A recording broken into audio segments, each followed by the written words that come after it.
Hello बच्चों, welcome back to hacker की पाठशाला। तो 100 बुलेट शॉर्ट में अभी तक हम लोग फिजिक्स फर्स्ट के 30 क्वेश्चंस लगा चुके हैं जो कि एक एक नंबर के थे।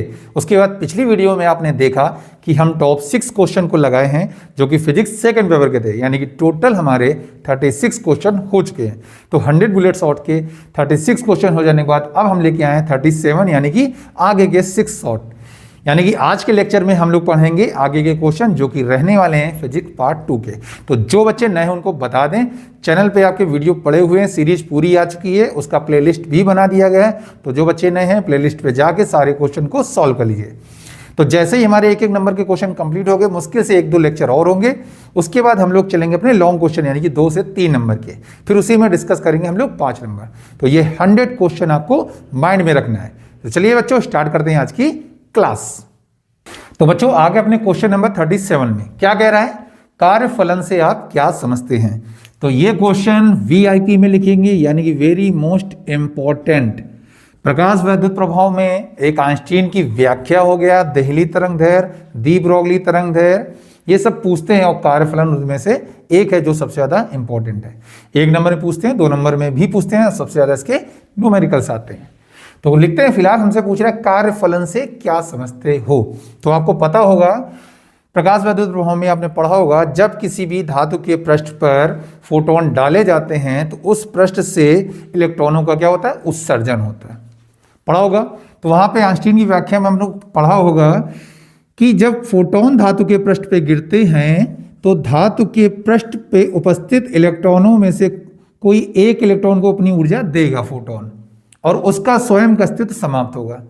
तो ये जो इलेक्ट्रॉन होगा वो ऊर्जा को 2 रूपों में यूज करता है। पहला जो रूप होता है उसे बोलते हैं कार्यफलन, पढ़ा होगा आपने। फिलहाल हम डिटेल्स में नहीं, हम लोग केवल क्वेश्चन पे चर्चा कर रहे हैं और उसके आंसर पे।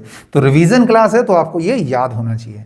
तो कार्यफलन क्या होता था, वह न्यूनतम ऊर्जा जो किसी धातु के पृष्ठ से इलेक्ट्रॉनों का उत्सर्जन करा दे या कराने के लिए आवश्यक हो, क्या कहलाता है, हमारा कार्यफलन कहलाता है। तो चलिए लिखाते हैं डायरेक्ट क्वेश्चन का आंसर। तो क्या लिखेंगे, वह न्यूनतम ऊर्जा, वह न्यूनतम ऊर्जा जो किसी धातु की पृष्ठ से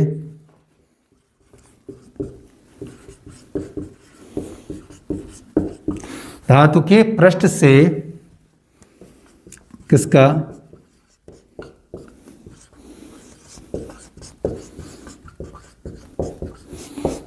धातु के पृष्ठ से प्रकाश इलेक्ट्रॉनों का उत्सर्जन करा दे।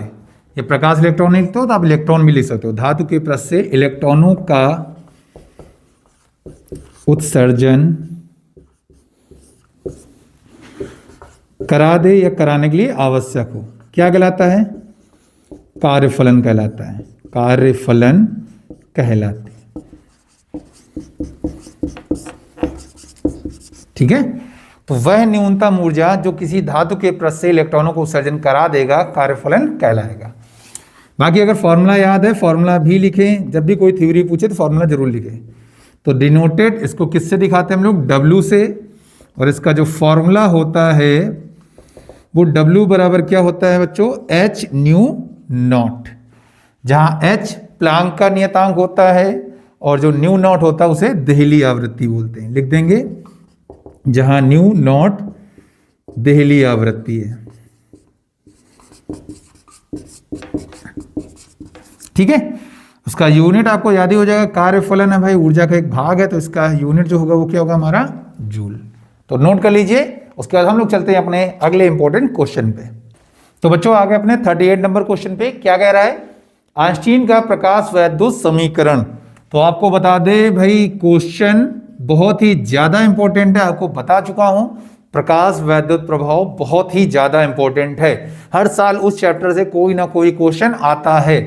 तो ये ध्यान रखिए आप, उससे 2 नंबर मिनिमम, मैक्सिमम आपका 3 से 4 नंबर मिल जाएगा आपको, ठीक है। तो उसे ध्यान में रख के ही पढ़ना है। तो आइंस्टीन का प्रकाश वैद्युत समीकरण आपने पढ़ा होगा डायरेक्ट, क्या होता है भाई। अगर याद दिलाना चाहें तो आपको याद दिला दें कि जो, अरे तेरी माँ का हथला गए,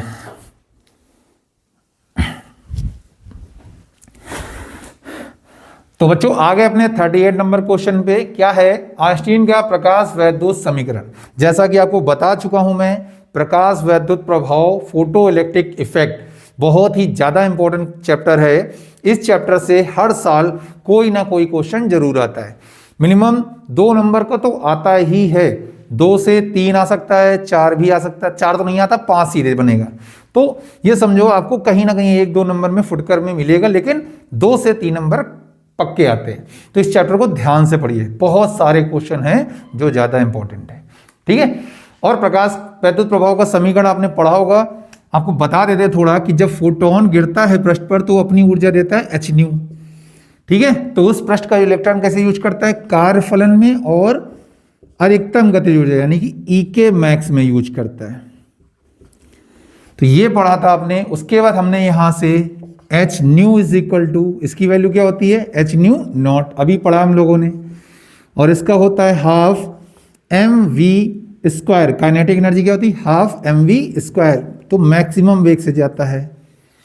तो यहां से इसको ले जाएं तो क्या आएगा, h nu minus h nu naught is equal to half mv square max. तो यहां से h कॉमन ले लेंगे, nu minus nu naught is equal to half mv square, यहां पे मैक्स। तो यही जो होता है प्रकाश वैद्युत समीकरण होता है। अब इतना करने की जरूरत नहीं है, उन्होंने पूछा केवल समीकरण लिखें। तो अगर आपको समीकरण आता है तो डायरेक्ट समीकरण लिख दीजिए। ठीक है, ये क्या है हमारा, प्रकाश वैद्युत प्रभाव की घटना से किसकी ऊर्जा, जो फोटोन की ऊर्जा है वो किसके बराबर होती है, h न्यू बराबर W प्लस E के। ये अपना प्रोसेस था जो पढ़ा था, तो डायरेक्ट आप ये नोट करेंगे। चलिए उसके बाद चलते हम लोग अगले क्वेश्चन पे। तो आगे अपने 38 नंबर क्वेश्चन पे, 38 नंबर क्वेश्चन क्या कह रहा है बच्चों, दी ब्रोगली तरंगदैर्घ्य का सूत्र लिखें। तो दी ब्रोगली तरंगदैर्घ्य क्या होती है भाई, आपने पढ़ा होगा। वैसे 2 फॉर्मूले होते हैं, एक फोटोन से संबद्ध होता है, एक इलेक्ट्रॉन से संबद्ध होता है। जब इलेक्ट्रॉन होगा तो वो फॉर्मूला लगाता है फोटोन के, लेकिन यहां पर उन्होंने कोई ऐसा नाम नहीं दिया है दी ब्रोगली तरंगदैर्घ्य का, केवल सूत्र लिखना है। तो हम लोग डायरेक्ट फोटोन से संबद्ध ही लिखते हैं। तो क्या लिखेंगे यहां पर, दी ब्रोगली तरंगदैर्घ्य, एक एक नंबर में केवल जितना पूछा जा रहा है बस उतना ही लिखना है। लैम्डा बराबर क्या होता है भाई, h/t। अगर हमसे पूछा जाए फोटोन का संवेग का फॉर्मूला क्या होता है तो आप यहां से निकाल सकते हो। ठीक है, p बराबर h/λ भी होता है। तो नोट कर लीजिए, इसका मात्रक एंगस्ट्रॉम में आएगा हमारा। चलते हैं उसके बाद हम लोग अगले क्वेश्चन पे बच्चों। तो बच्चों आगे अपने 40वें नंबर क्वेश्चन पे, इसके पहले वाला क्वेश्चन 39 था। तो हाइड्रोजन स्पेक्ट्रम की उस श्रेणी का नाम लिखिए जिसकी रेखाएं दृश्य भाग में पाई जाती हैं। तो हाइड्रोजन स्पेक्ट्रम में आपने देखा कितनी श्रेणियां होती हैं, लाइमन होती है, बामर होती है, पाशन होती है, ब्रैकेट होती है और फुंड होती है। तो यहां पे दृश्य भाग में कौन सी पाई जाती है, तो आपको उत्तर याद होगा डायरेक्ट, आई थिंक सबको, और ये इंपॉर्टेंट है। वैसे बाकी श्रेणी लिख लीजिए, फिलहाल हम यहां बताएंगे डायरेक्ट क्या होता है हमारा, बामर श्रेणी होती है। ठीक है, जिसको नहीं याद है वो यहां पे लिख ले। तो जो पहली श्रेणी है वो है लाइमन, उसके बाद हमारी है बामर, फिर हमारा पाशन है, फिर हमारा ब्रैकेट है, उसके बाद हमारा फुंड है। ठीक है, तो जो लाइमन होती है वो किस भाग में पाई जाती है, पराबैंगनी भाग में, अल्ट्रावायलेट यूवी। उसके बाद ये होता है दृश्य यानी विजुअल, दृश्य भाग में पाई जाती हैं। ठीक है, जो कि लिखा हुआ है। उसके बाद आती पाशन, ये सब के सब अवरक्त में पाई जाती हैं। अवरक्त मतलब IR इंफ्रारेड्स होती हैं। ठीक है, इंफ्रारेड रेस इसको बोलते हैं। तो ये भी अवरक्त में होती है और ये भी अवरक्त में। तो याद रखिए ये क्वेश्चन, और ये इंपॉर्टेंट है, आपको सारे भाग पता होना चाहिए। नोट कर लीजिए। उसके बाद चलते अपने अगले क्वेश्चन पे। तो बच्चों अगला क्वेश्चन हमसे क्या कह रहा है, हाइड्रोजन परमाणु के स्पेक्ट्रम के लिए तरंगदैर्घ्य का सूत्र जो लिखना है वो रेडबर नियतांक के पदों में लिखना है। तो क्या होता है भाई फॉर्मूला, तो क्या लिखेंगे, हाइड्रोजन परमाणु के स्पेक्ट्रम के लिए तरंगदैर्घ्य, भाई किसी का भी स्पेक्ट्रम निकालेंगे तरंगदैर्घ्य का जो फॉर्मूला होता है वो क्या होता है भाई, लैम्डा।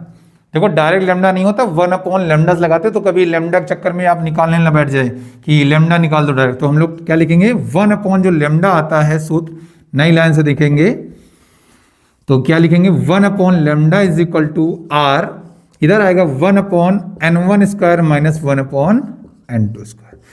ठीक है, तो यहां से डायरेक्ट आप कैलकुलेशन करके न देना लगे कि लैम्डा निकाल दिया फिर कैलकुलेशन किया, नहीं, आपको जो फॉर्मूला होता है स्टैंडर्ड वही देना है। तो नोट कर लीजिए, ये फॉर्मूला होता है 1 lambda is equal to R, कोष्टक के अंदर 1/n1, यानी कि ये होती हमारी पहली कक्षा, ये होती हमारी दूसरी कक्षा यानी कि उच्च कक्षा। तो नोट कर लीजिए, उसके बाद हम लोग चलते हैं अगले क्वेश्चन पे।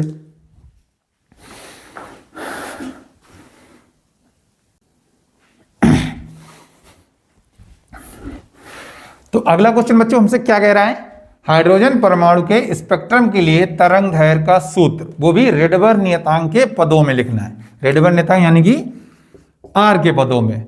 तो ये इंपॉर्टेंट, इसके न्यूमेरिकल भी आते हैं तो ये ध्यान रखिएगा। तो हाइड्रोजन स्पेक्ट्रम में जो तरंगदैर्घ्य का फॉर्मूला लगाते हैं वो किसी भी परमाणु की बात करेगा, लेकिन हमारे कोर्स में जो है वो हाइड्रोजन है। ठीक है, तो इसलिए हाइड्रोजन उन्होंने बोला है। क्या होता है formula, 1 lambda is equal to R 1/n1 square minus 1/n2 square, ये होता है हमारा फॉर्मूला। नोट कर लीजिए, ज्यादा कैलकुलेशन के चक्कर में ये मत करना कि आप कैलकुलेशन करके सीधे लैम्डा का सूत्र देने लगो, इसको सॉल्व करना, नहीं, केवल आपको स्टैंडर्ड फॉर्मूला ही देना है।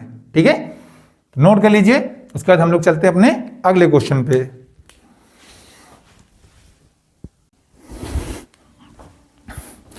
तो बच्चों आगे आज के आखिरी क्वेश्चन पे, क्वेश्चन क्या कह रहा है, हाइड्रोजन परमाणु के लिए कोणीय संवेग का सूत्र लिखिए। ठीक है, तो आपने बोहर का परमाणु मॉडल पढ़ा होगा, वहां पर बोहर ने 3 परिकल्पना दी थी, जिसमें आपको पहली परिकल्पना में बताया गया था कि कोणीय संवेग क्या होता है, इलेक्ट्रॉन केवल उन्हीं अनुमत कक्षाओं में घूम सकता है जिनमें उनका कोणीय संवेग NH/2π के बराबर होता है। तो वहीं से हम लोग फॉर्मूला देंगे। तो क्या लिखेंगे, सीधे फॉर्मूला, केवल फॉर्मूला पूछा तो लिखेंगे कोणीय संवेग। ठीक है, कहीं कहीं जे से दिखाते हैं, कहीं कहीं कैपिटल एल से दिखा देते हैं, तो आपकी इच्छा जिससे मन हो उससे दिखाइए। ठीक है, एल, और एल का फॉर्मूला क्या होता है, mv/r बराबर क्या होता है, NH/2π। तो ये होता है कोणीय संवेग का फॉर्मूला। तो हाइड्रोजन परमाणु के लिए कोणीय संवेग का सूत्र होता है mv/r बराबर NH/2π, या इसे L से दिखाते हैं या J से दिखाते हैं। क्लियर?